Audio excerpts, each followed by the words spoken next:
In today's set review, we are gonna be taking a look at what may or may not have been the most wanted Midi Scale set for a long time.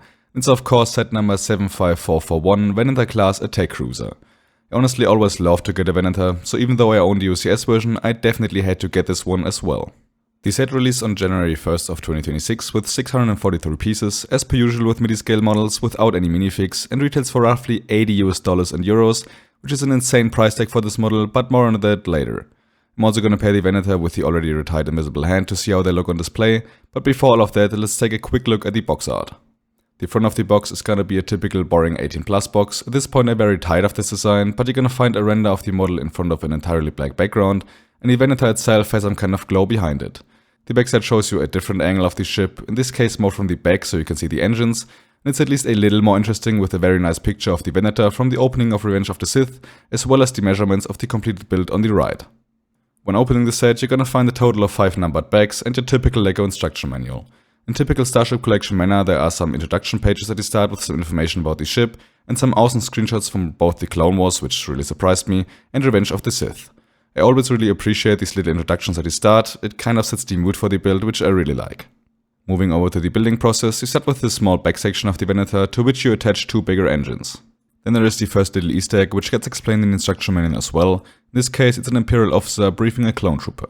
You simply attach this middle part with the Easter egg to the back section to further extend the sort of backbone, and then another long part gets added to it. The next Easter egg is a small hangar with the Jedi Starfighters of Anakin and Obi-Wan, which we very prominently see at the beginning of Revenge of the Sith. This will be covered up entirely in the end, but it's still cool to have it. We already attached the whole bridge of the Venator in the next step, and at this point you can probably already tell what the finished model will be.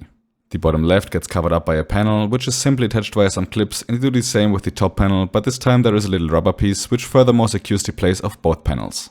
This process gets repeated on the other side as well, and now our little Venator is slowly but surely coming together. Now we add some covers to the back of the ship to cover up the connections, and we do the same to the side of the model. It's a pretty interesting building technique where you attach the middle hangar part to the ship and the rest gets folded onto the outer line of the ship, which adds a lot of detail and I really like it. You do the exact same on the other side as well, and after that we attach the last 2 engines to the back of the Venator, and now the last thing which is left to do is obviously the stand. After building the entire stand itself, you simply push the 2 axles of the stand into the bottom holes of the ship, and voila, there is your Midi Scale Venator. And on first glance, it really is a good looking model. I already pretty much said it at the beginning, but I always love getting a Venator, and this model is maybe a little more suited to build a fleet of, which is nice. It obviously resembles a Venator quite well, it has the iconic shape and red markings all over it, but there are some minor complaints which I still have. The most positive thing for me is the fact that all details are printed and there are no stickers included in the set. I was so disappointed when the UCS model didn't get a print for the circles, but at least the Midi Scale version received that treatment, which is awesome and looks so much better and more high quality. The bottom of the ship looks great as well, once again some printed parts and some great details. If you want to display the model without its stand, maybe even hang it from the ceiling, you can very well do that, it looks finished from all sides, which is awesome. When you remove it from the stand though, it sadly feels a little flimsy and not as sturdy as I'd like. The side panels stay in place, but they have a solid amount of movement to them, and the red middle stripe is only secured in one place as well, so it can be moved out of place quite easily, which is a downside. The cannons of the Venator look a little mediocre too. I know that the scale which you're working with is really small, but it looks very simple, and I think that there would have been a way for LEGO to do a more detailed and better looking cannon build than the quite lazy variant which they used here. You can move the cannons up and down if you want to, which is neat, but they don't look that great overall. The back section, more specifically the engines, is easily my favorite part about the set. They already did an amazing job on the UCS model, and they continue to do so with the Midi Scale version too. The engine section is one of the most iconic things about the Venator, and LEGO really nailed that part, which I really appreciate. The whole bag looks great in general, until you take a look at the bridge.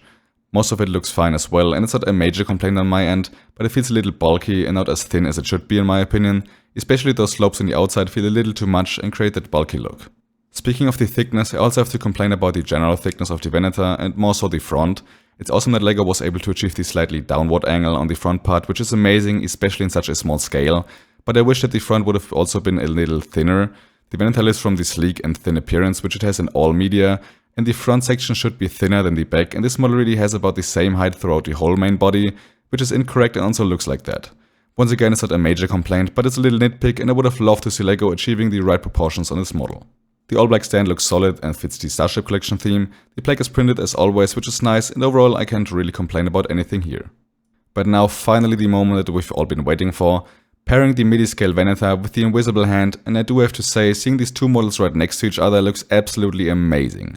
Any fan of the prequels or the Clone Wars era in general is gonna enjoy the look of both models on the shelf, and I myself do that as well. Such an iconic scene in the movie, and it looks just as good replicated with LEGO sets. The only thing I don't understand about this is why LEGO decided to already retire the Invisible Hand by the end of last year. It's so obvious that fans are more likely to buy both models when they're on shelf simultaneously, and to retire the Invisible Hand before even releasing the Venator makes no sense to me at all. Either keep the Invisible Hand a little longer, or swap the release dates of the Acclamator and the Venator, since the Acclamator doesn't have such an iconic scene with the Visible Hand, and I believe having the Visible Hand paired with the Venator on shelves would have been way more logical. I currently don't own the Acclamator, so I sadly can't compare the two ships and how it scales to the Venator, but if I had to guess, I would say they probably aren't in scale to each other, so yeah, this just furthermore proves my point. So what do I ultimately think about the Starship Collection Venator? I really like it until I look at the price tag. The Invisible Hand is about the same size and only had 86 pieces less, but was $30 cheaper. For some reason LEGO decided to give the Venator a price tag of $80, which is outrageous. It really is a great and very good looking model, and besides some minor complaints, I really like the look of it on display, but the price once again takes away so much of that excitement towards this set. In my opinion, it should only cost $65, maybe even only $60, but $65 would have been way more understandable and more reasonable than the insane $80. But now let me know what y'all think about the price and the set itself in the comments down below. Will you pick this model up and maybe even pair it with the Invisible Hand? This is definitely what I will do on my shelf. But now I really hope you enjoyed this video. If you did, I would very much appreciate a like to support the channel. If you're new, please consider subscribing. If you want to check out some of my other videos, you can see me on screen right now.